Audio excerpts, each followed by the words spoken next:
Dear students,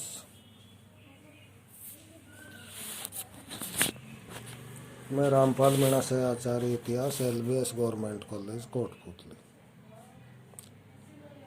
आज का मेरा विश्व इतिहास पर व्याख्यान है। शीर्षक का नाम है 1878 की बर्लिन कांग्रेस।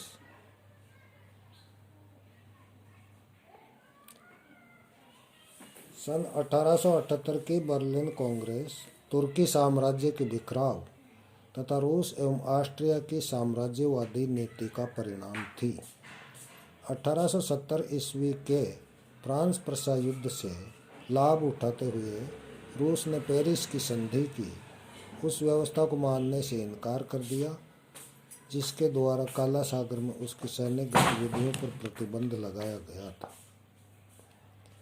अब रूस ने निश्चय किया कि वह काला सागर को रूसी झील में बदल देगा। उधर ऑस्ट्रिया जब इटली व जर्मनी की राजनीति से उसे अलग कर दिया गया तब उसने बाल्कन क्षेत्र में साम्राज्यवादी प्रसार करना चाहा। ऐसी स्थिति में बाल्कन क्षेत्र में ऑस्ट्रिया एवं रूस में टकराव की स्थिति उत्पन्न हो गई। रूस ने क्रीमिया युद्ध में हारने के बाद अपनी स्थिति मजबूत करने के लिए स्लाव जाति का समर्थन प्राप्त करने का प्रयास किया।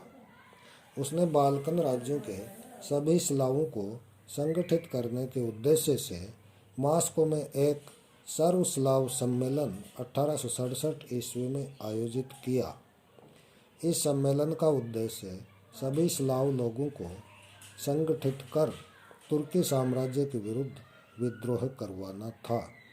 इस आंदोलन से प्रभावित होकर 1875 ईस्वी में बोस्निया व बुल्गारिया के लोगों ने टर्की शासन के विरुद्ध विद्रोह किया।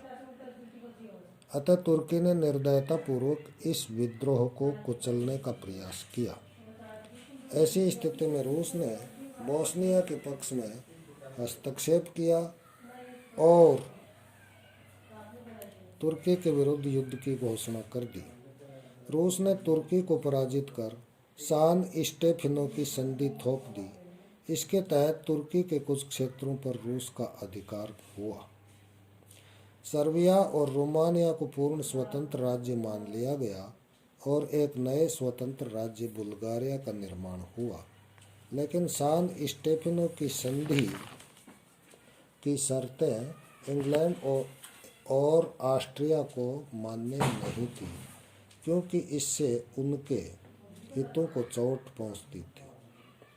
अतः उन्होंने इस संधि को रद्द करने की मांग इस आधार पर की कि किसी एक राष्ट्र को बलपूर्वक पेरिस की संधि द्वारा स्थापित व्यवस्था को समाप्त करने का अधिकार नहीं है। अतः इस पूरी समस्या पर विचार करने के लिए संबंधित राज्यों का एक सम्मेलन बुलाया जाए। अंततः जर्मन साम्राज्य के चांसलर बिस्मार्क की अध्यक्षता में जून 1878 ईस्वी में बर्लिन सम्मेलन बुलाया गया। बर्लिन सम्मेलन के प्रावधान। इस सम्मेलन में हुई संधि के निम्नलिखित प्रावधान थे। नंबर 1, सर्बिया, रोमानिया और मॉन्टेनेग्रो को पूर्ण स्वतंत्र राज्य घोषित किया गया। नंबर 2, ऑस्ट्रिया को बोस्निया हर्जेगोविना का प्रशासन सौंप दिया गया। नंबर 3, ब्रिटेन को साइप्रस द्वीप प्राप्त हुआ। नंबर 4, विशाल बुल्गारिया को विभाजित किया गया तथा उसे स्वतंत्रता दे दी गई। नंबर 5, तुर्की के सुल्तान ने अपनी प्रजा को धार्मिक स्वतंत्रता देने तथा क्रीट, एपिरस, थिसली, मैसिडोनिया, अल्बानिया आदि प्रांतों में उसने सुधारों की व्यवस्था करने का वचन दिया। नंबर 6, रूस को यूरोप में बिसरेबिया और एशिया में बाटुम तथा आर्मेनिया का एक भाग प्राप्त हुआ। नंबर 7, ऑस्ट्रिया को सर्बिया और मॉन्टेनेग्रो के बीच में स्थित नवी बाजार के प्रदेश में अपने सैनिक रखने का अधिकार भी मिल गया।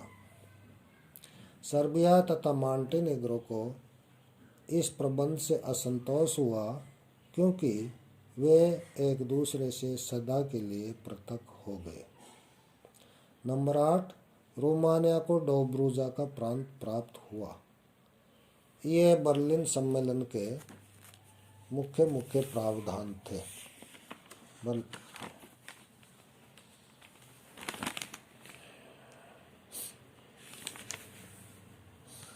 बर्लिन कांग्रेस के निर्णयों की समीक्षा हम अगले व्याख्यान में करेंगे। धन्यवाद।